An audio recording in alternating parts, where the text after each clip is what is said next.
Bonjour et bienvenue chers téléspectateurs de Zarine International Television. Je suis Françoise Giroux et je suis ici pour vous apporter les dernières nouvelles de cette heure.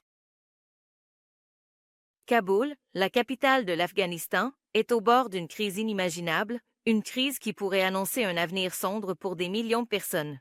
Alors que cette ville s'achemine vers une sécheresse sans précédent et très grave, ses sources vitales, c'est-à-dire les nappes phréatiques, s'assèchent rapidement. Dans ce reportage, Norwaja examine la catastrophe de la pénurie d'eau à Kaboul et nous attirons votre attention sur ce problème. Crise de l'eau à Kaboul.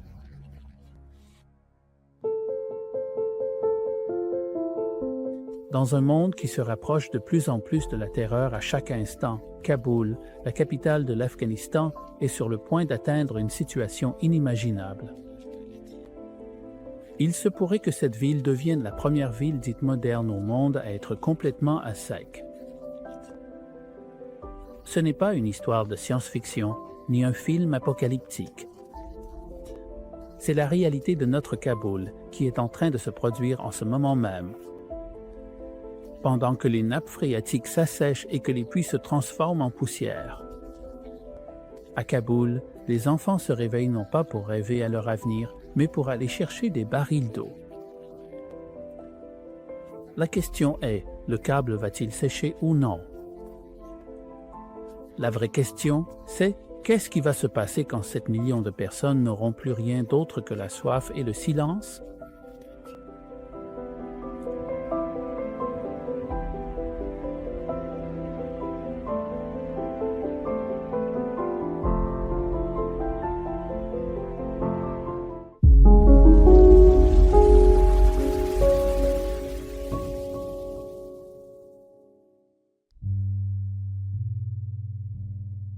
Si le monde veut vraiment voir à quoi ressemble un effondrement climatique incontrôlé, il n'a qu'à venir faire un tour à Kaboul.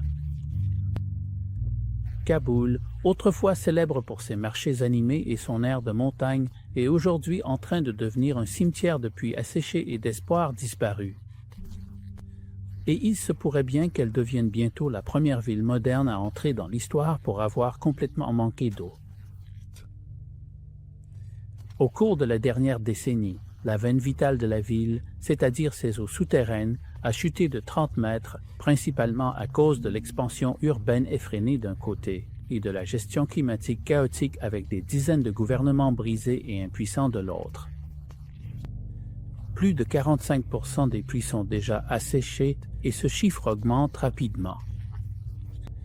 Le taux actuel d'extraction d'eau à Kaboul dépasse de 44 millions de mètres cubes par an, ce que la nature peut renouveler. À ce rythme, les experts avertissent que les nappes phréatiques de la ville de Kaboul pourraient être complètement épuisées d'ici 2030. Ce n'est pas une prévision à long terme. C'est dans moins de 5 ans pour une ville de 7 millions d'habitants. Et sans aucun doute, quand les puits seront à sec, la civilisation le sera aussi.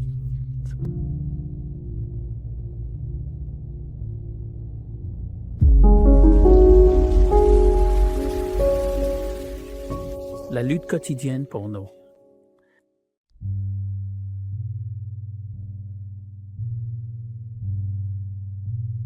À Kaboul, l'eau n'est pas un droit fondamental à la vie, mais est devenue une bataille de tous les jours. Les familles dépensent jusqu'à 30% de leurs revenus pour se procurer de l'eau potable et saine.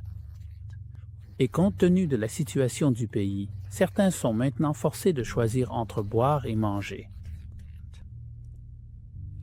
Pire encore, la petite quantité d'eau qui reste n'est souvent même pas propre. Parce que jusqu'à 80% des eaux souterraines de Kaboul sont contaminées par les eaux usées, les déchets et une forte teneur en sel. Cette eau rend les gens malades et les empoisonne lentement, sans qu'ils s'en rendent compte.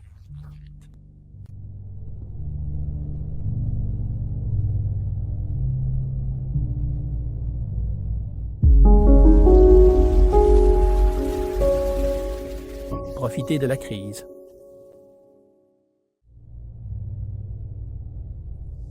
La crise n'a pas échappé aux profiteurs.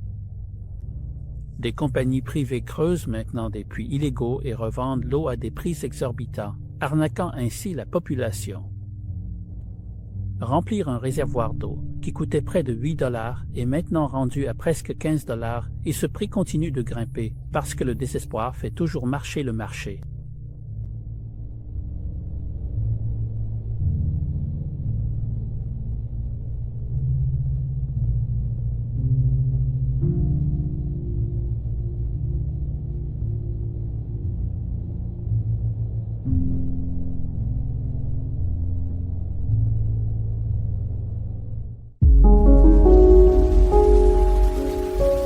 Croissance démographique et manque d'infrastructures.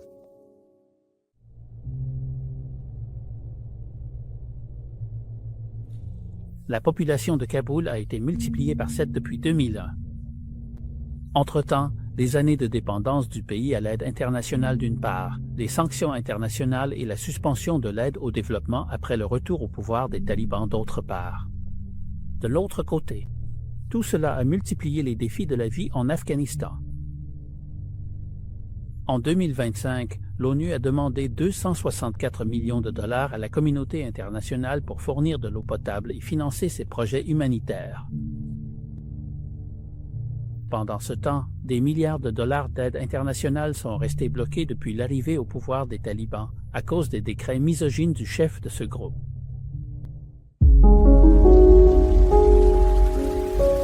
De l'espoir au milieu du désespoir.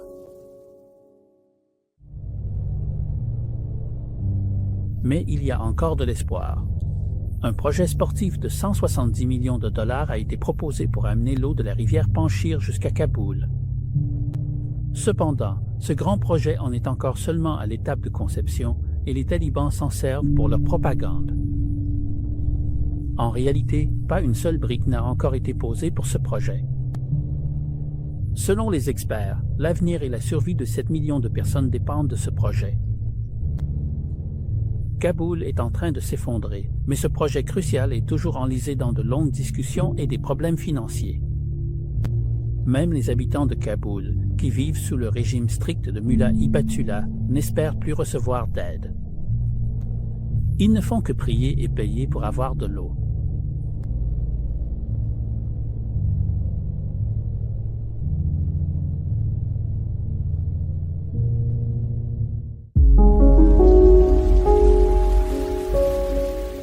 Dernier avertissement.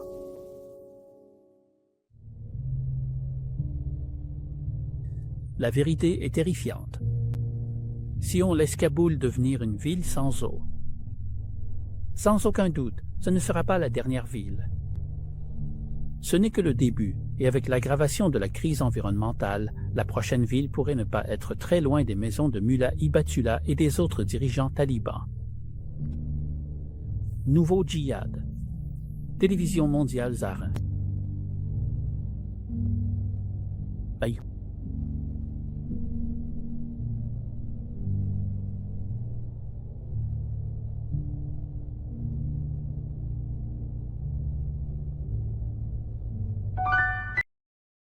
Des représentants de plus de 10 pays ont fermement condamné les violations des droits de la personne en Afghanistan lors de la 5e session du Conseil des droits de l'homme des Nations unies.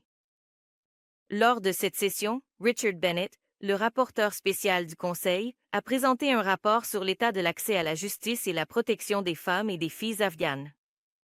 Divers pays, dont le Canada, l'Italie, l'Indonésie, le Qatar et la Suisse, ont exprimé leur inquiétude face à la répression des femmes, au harcèlement fondé sur le genre et aux exécutions publiques par le groupe taliban.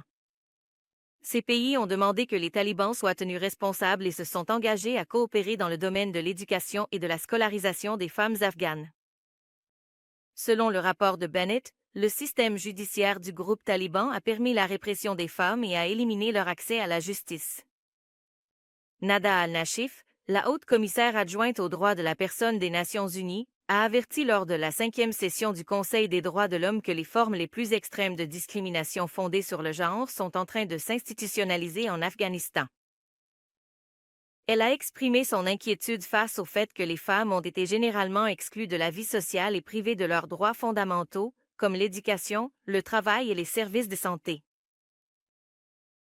Madame Al-Nashif a souligné que l'accès des femmes à la justice est devenu extrêmement difficile et qu'elles sont ciblées en raison de leur appartenance ethnique, de leur religion et de leur genre. Par ailleurs, Volker Türk, le haut-commissaire des Nations unies aux droits de la personne, a lancé un avertissement sérieux concernant la détérioration de la situation des femmes afghanes lors de la 5e session du Conseil des droits de l'homme. Il a exprimé son inquiétude face au fait que les femmes et les filles afghanes ont été complètement exclues de la vie publique et que cette tendance ne fait qu'empirer.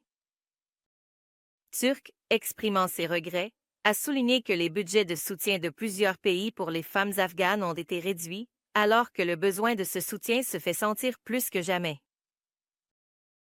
Lors de la même session, Richard Bennett, rapporteur spécial du Conseil des droits de l'homme de l'ONU, a présenté son rapport sur la justice et la protection des femmes afghanes.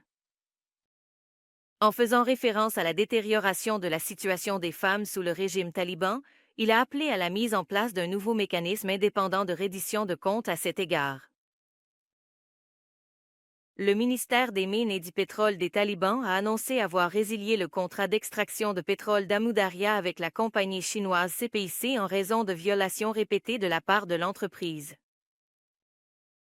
Le ministère a précisé dans un communiqué que le contrat en question avait été signé avec la compagnie chinoise pour une durée de 25 ans.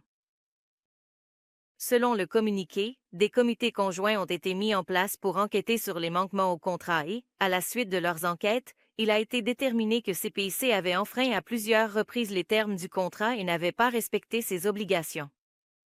Pour cette raison, les talibans ont décidé de résilier ce contrat. Les talibans ont invité des firmes de consultation internationales à effectuer une évaluation juridique du contrat avec CPIC et à auditer les comptes. Il est à noter que le champ pétrolifère d'Amu Darya, situé dans les provinces de Sardaraba et de Faryab, couvre une superficie de 4 500 km² et contiendrait environ 87 millions de tonnes de pétrole brut. Un jeune homme nommé Anifullah s'est suicidé dans la province de Khost. Ce jeune homme, qui était réside du village de Sheikh Amin dans le district de Gerbuz, s'est donné la mort mardi, le 27 Josa. Bien que le motif exact de cet acte ne soit pas clairement connu, les proches de Anifullah ont évoqué des problèmes économiques comme raison de son suicide. Selon des rapports, les talibans à Khost ont empêché les gens d'exprimer leur sympathie envers les familles des personnes qui se suicident et ont interdit aux chefs religieux d'assister à leurs funérailles. Depuis que les talibans ont pris le contrôle de l'Afghanistan, des dizaines de jeunes Afghans dans différentes provinces se sont suicidés à cause de problèmes économiques. Cette statistique alarmante reflète la détérioration des conditions économiques et psychologiques des citoyens dans la situation actuelle.